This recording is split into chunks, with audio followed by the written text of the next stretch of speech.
nhớ trong cái tí phong dư sau đó nó giờ nó nọ của tua cho trâu lúa rò với nhẹ dạ nhớ trâu sa mường trồng phết tôi nó trong nó chỉ cú giọt cho lúa nó cú cá này cú cho nên sai còn nó lên nó chỉ ít lia cú cho nên muốn gì là lúa rò thì cả nó cái nho thia là lúa rò này nữa trong lịch trà là nó nho trong lịch trà thia là tế ba chế sau đó nữa trong lịch trà nó dạ nó do cho mấy công này chỉ ít liền nó cũng mà để cho nên muốn gì thì là tế ba tế chế mua cho mua gì cú chẳng nhẹ mua gì cú không mua là thế đó chỉ mà lú rồi trong đi trong bỏ lên nó bỏ trong cái lú năng giá ta lò giá ông tôi có cá này nên sẽ bỏ chế cho cũng một sai này ít trong cái tiệm phong dư nên bộ bỏ tế ba tế chế chẳng nhót luôn nên nó mà chế nó dạ chế bao lúa mỗi đêm từng chiếc xì cũng mà thay đó nên sai nè và chế chẳng nhót luôn nên nó cú lú năng mà nhót lên nó lò nó chỉ cũng nhót gió lú năng trong lên nó cơn gầu lên thế mình trong cái trong bùa sắm đây sắp có cứ dùng này bỏ nó dạ bé trọ là nè chè cho cái tí phong dư sợ đến này bác của sai nè dạ bé to nó để lúc chè nó nè chè bé giờ trọ cá lại của cho này bé xí cho sai là lúc rò nó mua ok thầu bé trọ cá dạ chè bé tua trọ lúc rò nó chè bé thầu bé trọ cá lẩu nè chè bé mà lấy thay lúc rò chè to nè bé nó cái phun đã cá rò nè này bác sai lúa rò nó hạt tiền lúa rò nó nhỏ trâu sa mường trồng phết nữa nè mỗi đêm đường xe xí chỉ mỗi tết tụ lồng câu ta chỉ tụ cho nó chỉ bỏ ít tụ lồng câu đi theo giờ nè đêm đường xe xí bơ là nó nè mỗi đêm đường xe xí lên nó nè dạ bên nó giờ nó nhảy ra nó raเลยnè chỉ mỗi đêm đường lên nó một tết rơi rò trong này bỏ nó nè dạ một nông qua rồi nè tế ba tế chế tự nhiên đi nó này vậy, hay còn nó chỉ biết sai qua cái cỡ xứ, chả không gì, mua đèn từng chia xì tròn tu chế, thế cứ tin rằng trăng đèn đồng trò tệ đèn là chế nhiệt rồi nhiệt rỡ xứ này, chế pe, tua lên nó mà có xe cơ thiệt, vậy nè, ngô nhàn đâu bỏ mấy công thế, cụ trả lại cho mấy công thế gì mà thì nó cũng lực cá. Sai nó dạ lúc đó nó nên sẽ tua lại nè cho khó lỡ ta tòn nó chứ ta tòn trong kế tua là nè ta tòn trong kế tua họ nó chứ tua nè chè sai này là chuộng cái gì nữa dạ là chuộng ít cái gì như vậy nó chút này sai này chuộng cái gì nhá còn nó vỏ chế nè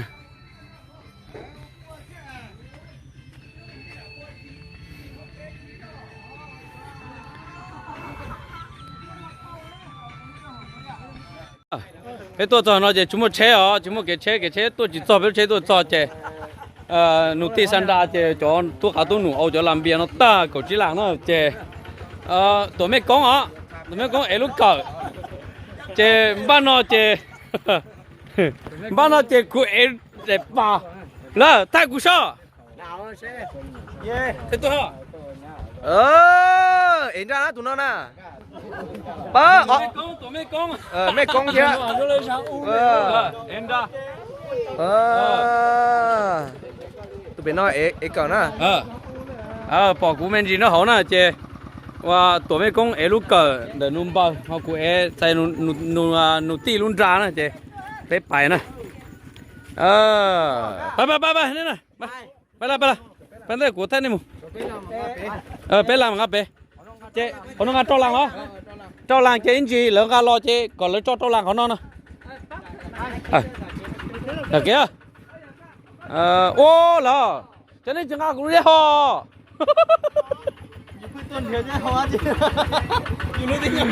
ba cái liều tua bé to xe mà thiên năng của chúng nè chúng cho cá mua làm rồi người ta chúa thằng gà ôi yo cậu chỉ làng chỉ tàu biết chuyện mong gặp biểu hậu rồi chơi làng bé làng rồi cậu chỉ làng chỉ biết chuyện mong gặp bé làng gì thế mà thì linh động cậu chỉ làng à dạ ตำรวจโธ่แล้วป่นเท่าเลยแต่กูจะบอกนะพ่อกูเอป่ายังกันหน้า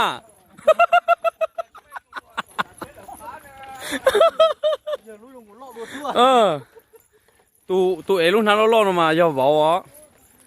กูได้ป่ามันเลยป่มันเท่าเลยเดียวกูจะบอกนะแต่是กูยังไม่กงเดี๋ยวนะจะว่าเจตรงนี้เป็นน้อเขาเสียติดเดียวจะตรงนี้เต้นหลบป้าตัวชาจุดจีติดเดียวนะ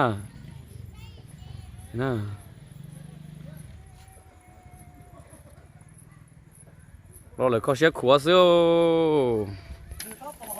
มันเต้นรถเจ๋งของเขาจังยังโดนตีซ้ำเนาะคือเตี้ยทอดแทนนี่รถเจ๋งมั้งใช้ว่าดำหัวเนอะตรงนี้ปอนนี่มาใช้อ๋อเนอะtụi nó giờ không đem bán nữa tụi nó là chỉ nó đem bán là nhưng tông cao lạc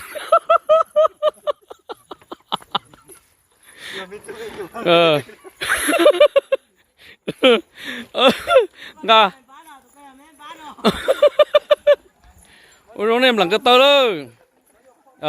lọt sọt đây chỉ để thổi tôi đã đây chỉ đào tên nói như lại nè ta chỉ nôn là chỉ chế bọtไปchỉ nửa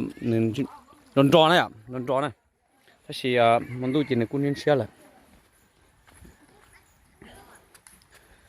อย่าช้าเลย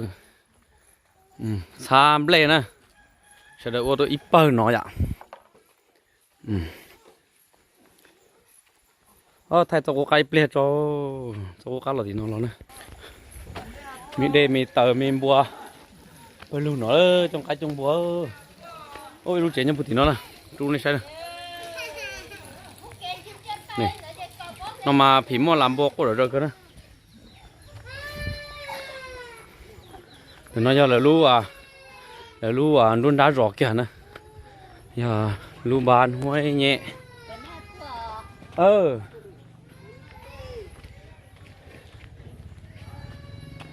เจคนน้องนะพอไปรู้เช็ดตัวจีตอจะเป็นเนาะคนนอนดับพมันมัวลีเปล่าปัวเม็ดแล้วจะชิปัวเม็ดนะเยอะเลยอยู่luônได้ลักเกนะแล้วพวกตัวช่างเปิดเตอมาจะเตอหยองซะเตอหยองเจเลยพวกตัวเลยจะเรียกขวมาลีจ่อซึหนูชื่อเลยตาต่อพัฒนาตัวเกียร์แต่ชิโน่นะฉะนั้นหมอมีที่เราเลยย่อของน้องที่เราเรียกกดแต่ช่วงนั้นกดช่วงนะcho vắt chè nó cái sắp bóc cử cái lúc chè lúc nó tập bên một chỉ tao bên tông gan này cái nhiều cho thọ tôi có bên lúc xưa này nó chè này tại lúc chè này tại là cu xin đâu xin cho lại chè đi làm nhá khó chè cu tu sét cơ liêu của tôi trong sông nó mà tu sét cơ này tại mua tao trâu chè à này tại à bé chè hả bé lúc cho mua lo mua sấy mua quà ok on câu đi à nè lỡ xí cho là chị nè là nhỏ nè khó nè chị nè cu ba mua nè tu nè ba mua nè tu chị bé tua đâu lú rồi nó mà nhưng tu sẽ được khó bé là nhưng chỉ bao là lúc năng này chị tên mình nhủ xí vừa chị tua cho chị nè cu nhỏ nè chỉ là cu chỉ chua bền thế nào nhưng cô cu nông jelly là sana chị nông có cu gì lý cu muốn đâu giả thế chị và nè nhỏ nè chị nè cu chỉ tua cổng đó xí nè cu ba tôi cho nó nè chỉ cái tí phong yêu sao đó trong nó do ít trong cu mua cái tu sửa cơ li nên sẽ đợi lại sai xí à và cho này cho thế rồi giờ mà hai chị biết giờ của giờ gì lâu là chị thế rồi này giờ mà hai chị này giờ chỉ là giờ thì mà hai giờ tu thế ta xem mà sẽ trong trà xí của tôi của mà lấy cho có cho không nó một cái cho tôi này tôi chỉ thế cho một lần ngàn tôi lợi có tôi mình nhớ nhớ tôi là họ tôi sai câu này thế cho cái tiếp như nó thọ hai đôi bé trồng mong sợ đấy giờ luôn năng u một cái cơ nữa thế mình nhớ thế chỉ chọn nhẹ nè vì đó khó thì là dù tôi lo dù mà mỗi lần cho chơi chỉ là nhỏ vào chơi khao khối trong này nó là chỗ năng chỗ trà còn nó dễ khó chỉ trong đôi bé hay nâng mong kia thế giờ trong ô là ô thì giờ trong ô là sao á mà thải nó rồi bé cho mông sẽ đời nhưng họ tư là cóอยู่làอยู่ที่ตู้ตุนใช่เลยมัวก็งานตอนรูปลงตอนจีเชื่อไก่เสียชอบมัวชิ้นเราชิ้นจอยnóเต็มมีอยู่ชิ้นมัวเจอสีเชื่อหูถอดเลยมัวลุ้นนั่งชิ้นมัวเนี่ยชิ้นมัวสีเรามาคนตัวเลยลุ้นนั่งมัวย้าเจขันเดตู้เชื่อเกอร์เท่แล้วเนี่ยเรากัวเกอร์แล้วจีเรากัวเกอร์แล้วตุนใช่เรากัวเกอร์เท่านั่นนะอย่าตุนใช่ตุนไหนนอนนะตุนใช่เรามัวย้านะตอนนั้นอย่าตัวเบานะเจเขานอนเนี่ยสีแล้วย้ายรอแต่จะมาชิ้นเราชิ้นจอเลยเจต้องกูลีเนี่ยตัวเนี่ยเสียที่เจที่จีสีกล่องนี่เท่าsẽ đợi lại cho sấy luôn đi nó nếu là cao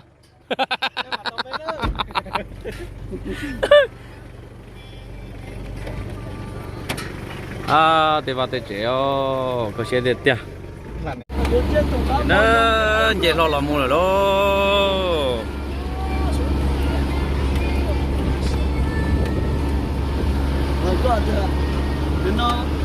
thập là mùa đó gom bùa đấy ô mua sống cho thế ơi yo thập là đó dây long kè đó mấy lông gom bùa nhá tỏ này ôi yo này xả say gom bùa chỉ say này lúc tỏ tiền gom bùa tiêu lúc tỏ nó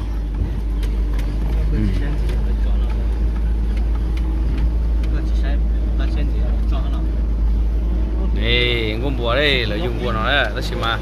để muốn bột cho tà đó, để muốn nó chống tà đó. Cái chuyện chế tóc căng là xứ đó, chả nói chế có cái băng cây nó nè. Nó chả nó giờ hơi xế nó nè, mà cũng tuân chưa. Cái hát thì nó là. Cái ý tôi đi chuột nhá, khoảng nó kia nè. Thấy chưa? Còn đây cho luôn cái ta những chế to nó. Chị tê,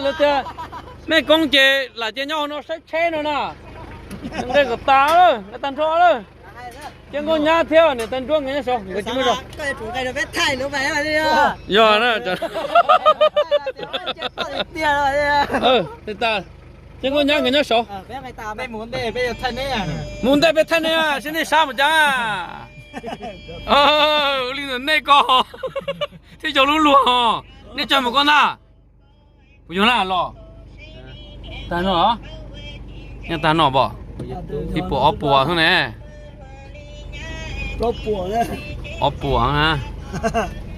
bỏ luôn chỉ là gì bên cạnh gì sợ gì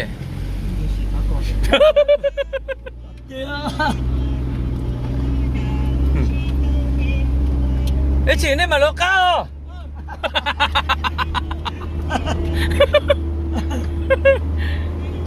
nhiệt to tuyệt tiêu chứ không đây chè nó tiêu cho cũ ấy mua giò đấy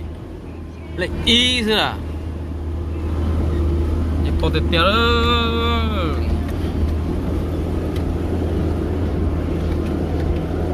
sẽ sai xíu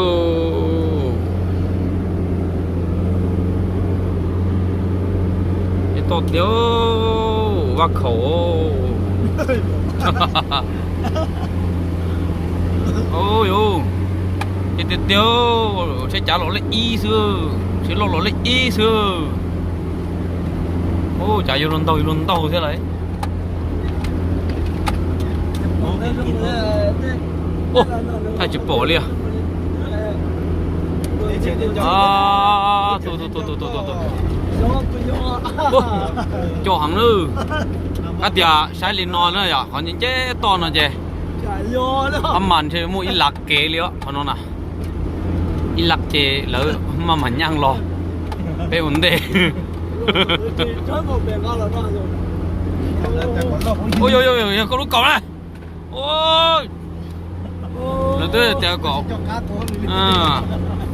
cái tiệt cỏ to cỏ rong nó sao muốn thua nó ha cho nó được chính năng lượng đi sao phải nhông kia sao phải lối sao phải nhông kia nhông à sao phải nhông chốt cố đi tới chỉ dừng lại ý ô tôi kể nó chạy lá bò coi chạy số mong lo chữ này chờ lâu lại ô là lên nó rồi